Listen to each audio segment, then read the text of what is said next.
বলছে পর্দা করো, তোমাকে ভালোবেসে বলছি তুমি পর্দা করো, তুমি আমার অনেক প্রিয় একজন মানুষ, তুমি বেপর্দায় বাইরে যাবা, লোকজন দেখবে, কেমন হয়? ঠিক আছে, তোমাকে তো আমিই বিয়ে করেছি, তুমি আমার মানুষ, তোমাকে দেখবে কেন? প্রিয় মা ও বোনেরা, পর্দা ছাড়বেন না। আপনাদের জন্য 4টা কাজ: স্বামীর আনুগত্য করা, লজ্জাস্থানের হেফাজত করা, আপনার 5 ওয়াক্ত সালাত ঠিকঠাক মতো আদায় করা এবং রমজান মাসে সাওম রাখা। নবীজি বলেছেন সাল্লাল্লাহু আলাইহি ওয়াসাল্লাম, জান্নাতের যে কোনো দরজা দিয়ে ইচ্ছা আপনি প্রবেশ করতে পারবেন। আপনার জন্য সহজ। আর স্বামীর আনুগত্য বলতে আমি বুঝাইনি স্বামীর দাসত্ব করতে হবে, এটা বলিনি। এখনকার কিছু ফ্যামিলিস্ট মেয়ে আছে, ওরা আনুগত্য শব্দ মনে হয় যে দাসত্ব মনে হয়। আনুগত্য দাসত্ব এক জিনিস না। আনুগত্য কি? স্বামী কোরআন সুন্নাহর অনুকূলে কোনো কথা বলেছে, আপনি মানবেন। স্বামী বলছে পর্দা করো, তোমাকে ভালোবেসে বলছি তুমি পর্দা করো, তুমি আমার অনেক প্রিয় একজন মানুষ, তুমি বেপর্দায় বাইরে যাবা, লোকজন দেখবে, কেমন হয়? ঠিক আছে, তোমাকে তো আমিই বিয়ে করেছি, তুমি আমার মানুষ, তোমাকে দেখবে কেন? ঠিক আছে, তো এখন স্বামী ভালো কথা বলেছে, আপনি শুনলেন, এটা আনুগত্য। আর ওই স্বামী যদি বলে আসো তো আমার কলিগরা এসেছে, ওকে খাবার সার্ভ করতে হবে, আসো খাবারটা পরিবেশন করো, এখন আপনি বেপর্দা হয়ে আপনার স্বামীর কলিগের সামনে খাবার পরিবেশন করতে শুরু করলেন, এটা কি আনুগত্য করতে হবে? এটা তখন আপনি আনুগত্য করবেন না। সিম্পল, কোরআন সুন্নাহর অনুগত কাজে আপনি স্বামীর আনুগত্য করবেন, বিপরীতে গেলে আপনি করবেন না। স্বামীর আনুগত্য মানে স্বামীর দাসত্ব নয়। আর এই হাদিসটা আপনি কেন ভুলে যান যে আল্লাহ রাসূল সাল্লাল্লাহু আলাইহি ওয়াসাল্লাম বলেছেন, আল্লাহ ছাড়া যদি কাউকে সেজদা করা যেত, সম্মান বুঝাচ্ছেন, আল্লাহ ছাড়া যদি কাউকে সেজদা করা জায়েজ হতো, আমি মেয়েদেরকে বলতাম যেন স্বামীকে সেজদা করে। কেন? কারণ আপনাকে রেসপন্সিবিলিটি, আপনার খাবার, আপনার ফুড, আপনার শেল্টার, আপনার মানে পুরো দায় দায়িত্ব নিজের হাড় ভাঙা পরিশ্রম দিয়ে, জীবনের ঝুঁকি নিয়ে স্বামী আপনার জন্য করে। সে আপনার সম্মান পাওয়ার যোগ্য তো? সে কি আপনার সম্মান পাওয়ার যোগ্য নয়? আপনি যদি সম্মানের হক আদায় না করতে পারেন তাহলে আপনি অকৃতজ্ঞ। আর অকৃতজ্ঞ মেয়ে কখনো জান্নাতে যাবে? একটা হাদিসে আছে, বেশিরভাগ মেয়ে জাহান্নামে যাওয়ার অন্যতম কারণ হচ্ছে তারা স্বামীর সাথে কুফুরি করে। কি করে? মানে সারা জীবন স্বামী ভালোবেসে যায়, ভরণ পোষণ দিয়ে যায়, সব চাহিদা পূরণ করে যায়, একদিন দেখবেন কথা কাটাকাটি হয়েছে, ওই দিন বলে বসবে যে তোমার কাছে আমি কিচ্ছু পাই নাই সারাদিন। এই যে কুফুরি, এই কারণে তারা জাহান্নামে যেতে পারে বেশি। আল্লাহ হেফাজত করুন। আমি আরেকটা কারণ হচ্ছে যে বেপর্দা। আপনাকে 4টা মূলনীতি ফলো করতে হবে। 1, এমন কোনো পোশাক পরবেন না যে পোশাকটা আটো সাটো, যেটা পরলে আপনার গায়ের কাঠামো বোঝা যায়। এটা বোরখা হলেও পরা যাবে না। আমি কি বুঝাতে পারছি? ডিজিটাল বোরখা দেখেন নাই? দেখছেন? মাশাআল্লাহ। আর কারা কারা দেখছেন? এদিকে চোখ বেশি যায় না? আচ্ছা, এমনি দেখা যায়, চোখ দিতে হয় না, এমনি দেখা যায়। ডিজিটাল বোরখা চলবে না, ডিজিটাল বোরখা চলবে না। আমার মত, এটা আমি মত দিচ্ছি, আমি আল্লাহর রাস্তায় সময় দিয়েছি অনেক দিন, এবং এখানে যে পর্দাটা শেখানো হয় এরকম পর্দা আমি অন্য কোথাও দেখিনি। এত চমৎকার পর্দা শেখানো হয়। কারা কারা সময় লাগিয়েছেন? 3 দিন 7 দিন সময় দিয়েছেন কারা কারা? বেশিরভাগই দেন নাই। সমস্যা নাই, দিতে হবে, আমি বাধ্যতামূলক বলিনি আপনাকে।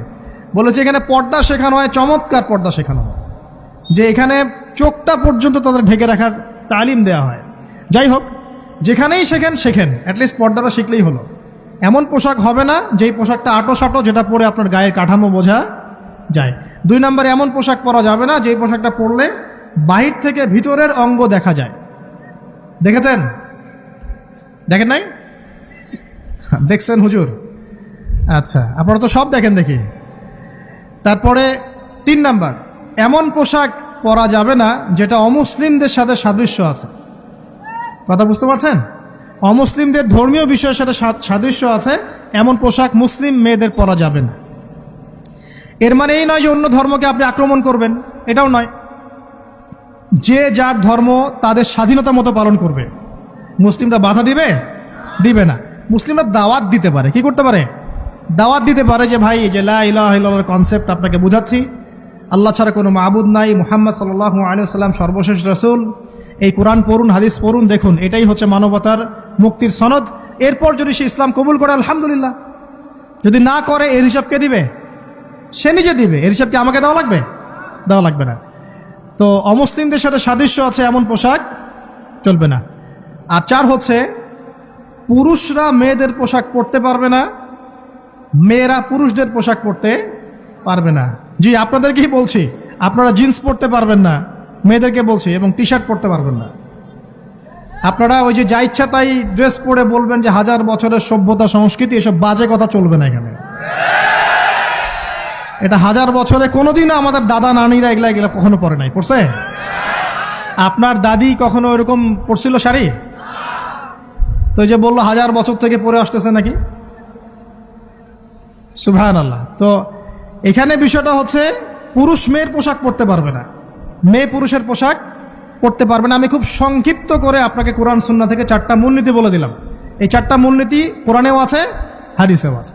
আসেন, এই যে নারীর অবমাননা, এই বিষয়টা আইয়ামে জাহিলিয়াতে যেমন ছিল, এখন দেখবেন আরো বড় পরিসরে এসেছে। আসে নাই?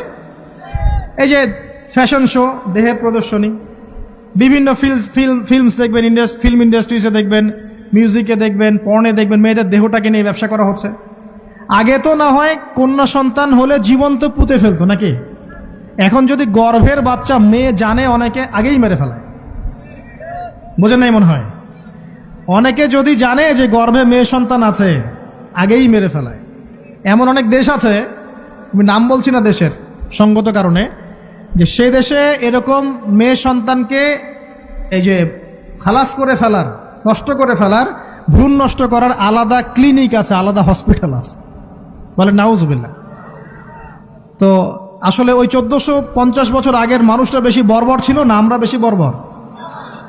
এই অধিকারের কথা বলে বলে আমরা মেয়েদের দেহটাকে নিয়ে এখন মস্করা করছি, তামাশা করছি। সবচেয়ে সেরা অধিকার কোথায় পাবে? কোরআনে পাবে, হাদিসে পাবে, ইসলামে পাবে।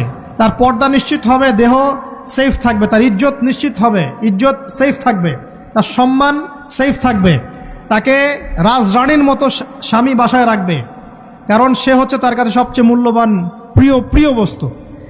শুধু তাই নয়, সম্পত্তির অধিকার তাকে দিতে হবে। একজন মেয়ে তার ভাইয়ের সম্পত্তি পাবে, তার বাবার সম্পত্তি পাবে, তার স্বামীর সম্পত্তি পাবে, সব দিক থেকে সে সম্পত্তি পাবে।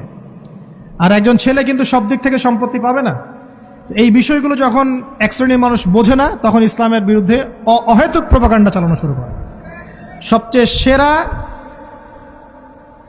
সম্মান রক্ষার উদাহরণ দেয়া হয়েছে ইসলামে, কোরআনে এবং হাদিসে।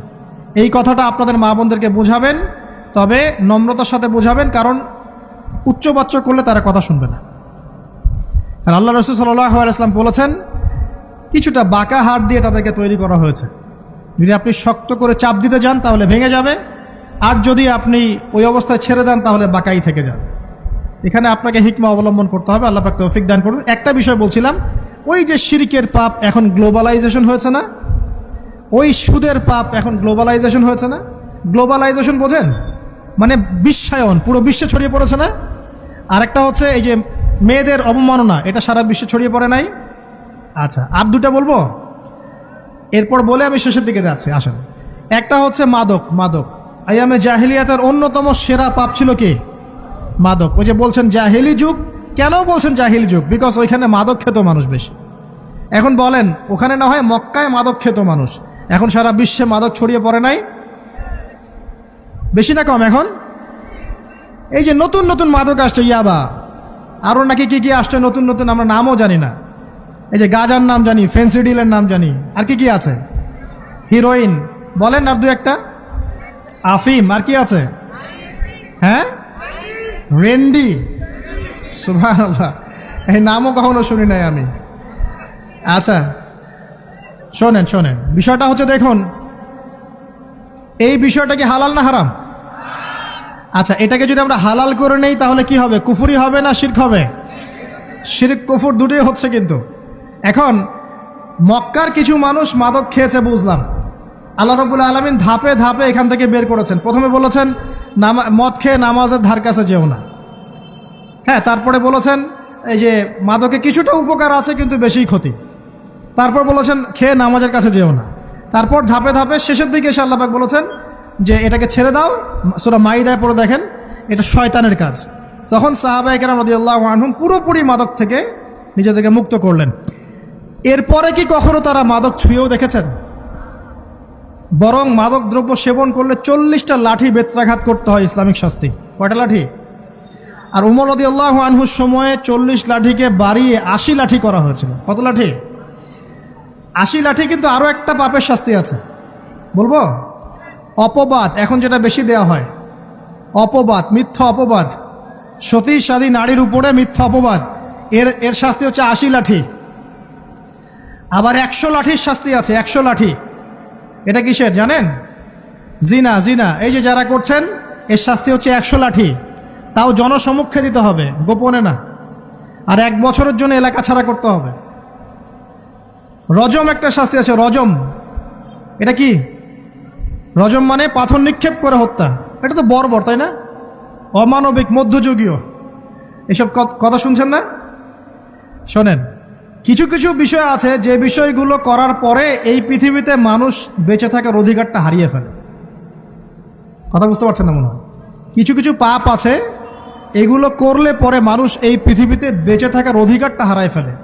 যেমন কোনো বিবাহিত ব্যক্তি যদি জেনা করে, নাউজুবিল্লাহ,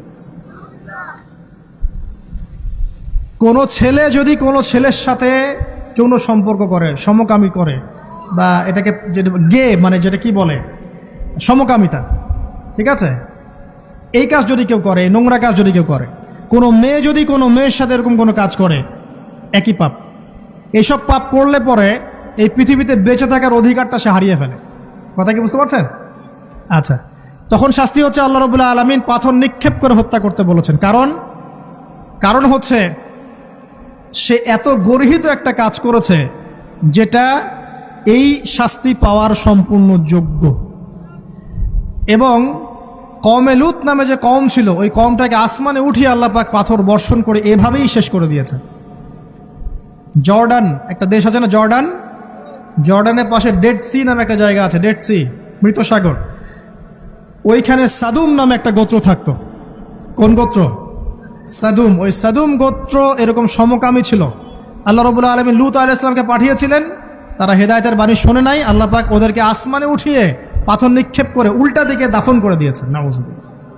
তো কিছু কিছু পাপ আল্লাহ পাক সহ্য করেন না, আল্লাহ পাকের আরশ কেঁপে ওঠে। এই পাপগুলো সেরকম পাপ। কথা বুঝতে পারছেন? তো এই যে জিনা, পর্নোগ্রাফি, ব্যভিচার, পরকে, এগুলোর মধ্য দিয়ে আমরা নারীর অবমাননা করছি না? এবং ধর্মের মাধ্যমেও মাঝে মাঝে করছি, যখন আমরা ধর্মের নামে মেয়েদের অধিকার দিচ্ছি না। অনেকেই সম্পত্তির অধিকার দিচ্ছেন না, অনেকেই শিক্ষিত করছেন না, অনেকেই আরও এই যৌতুক নিচ্ছেন না, যৌতুক নিচ্ছেন না অনেকেই। যে বিয়ের সময় যৌতুক নেয়, এটা তো মেয়ের উপর, মেয়ের পিতার উপর টর্চার করা, সম্পূর্ণ হারাম, সম্পূর্ণ হারাম। তারপরে দেখবেন, রিপোর্টগুলো পড়ে দেখবেন যে এই বছর 2000 কত, এটা 22, এই 22-এই গভর্নমেন্ট রিপোর্ট অনুযায়ী নিবন্ধিত প্রায় 1339টা ধর্ষণের মামলা হয়েছে। তো এটা এখন অ্যাভেলেবল, যে কোনো সব জায়গায় ধর্ষণ হচ্ছে, এখন অ্যাভেলেবল। মানুষ এটাকে স্বাভাবিক মনে করছে, এখন নর্মাল, নর্মাল ধর্ষণ হতেই পারে, মানুষ এখন এমন মনে করছে। প্রত্যেক দিন পেপার খুলবেন, দেখবেন রেপের খবর, প্রত্যেক দিন খবর শুনবেন ধর্ষণের খবর। আর সব খবর তো আসে না, আসে হয়তো 10%, 20%, 30%, বেশিরভাগই আসে না। এলাকায় মোড়ে মোড়ে দেখবেন, গ্রামে গঞ্জে শহরে বন্দরে খালি ইফটিজিং, ইফটিজিং দেখবেন, খালি ইফটিজিং। মেয়েদেরকে যৌন হয়রানি করা হচ্ছে, বাসে, অটোতে, টেম্পুতে, সব জায়গায়। বাসের মধ্যে মেয়েকে রেপ করে ফেলা হচ্ছে। একটা বাচ্চা মেয়ে যে বোঝেও না যে সেক্সুয়াল বিষয়গুলো কি জিনিস, ওকেও রেপ করা হচ্ছে। এই যে মহামারী, আপনি তো বুঝতে পারছেন না যে আমরা কোন সমাজে আছি। এই সমাজে আপনার মেয়ে তো সেফ না, আমার মেয়ে তো সেফ না। আমার মেয়ে, আপনার মেয়ের ভবিষ্যৎ কি হবে, এর ভবিষ্যতের নিশ্চয়তা কে দিবে? আপনার মেয়ের ইজ্জতের ভবিষ্যতের নিশ্চয়তা কে দিবে? এই নিশ্চয়তা দেওয়ার মতো মানুষ কোথায়, নেতা কোথায়? কারো ঘরের স্ত্রী, কারো ঘরের বোন, কারো ঘরের মেয়ে এখন সেফ না। বাসে, ট্রাকে, ট্রেনে, অটোতে, সব জায়গায় হতে পারে। আর এগুলোকে আমরা প্রমোট করছি, এখন নগ্নতাকে প্রমোট করছি, পর্নকে প্রমোট করছি। এই নগ্নতা, পর্ন, এসব দিয়ে মানুষের মাথাটাকে পুরো জানোয়ার বানিয়ে ফেলা হয়েছে। পর্ন দেখাতে দেখাতে ছেলেদের মাথাটাকে জানোয়ার, পশু বানিয়ে ফেলা হয়েছে।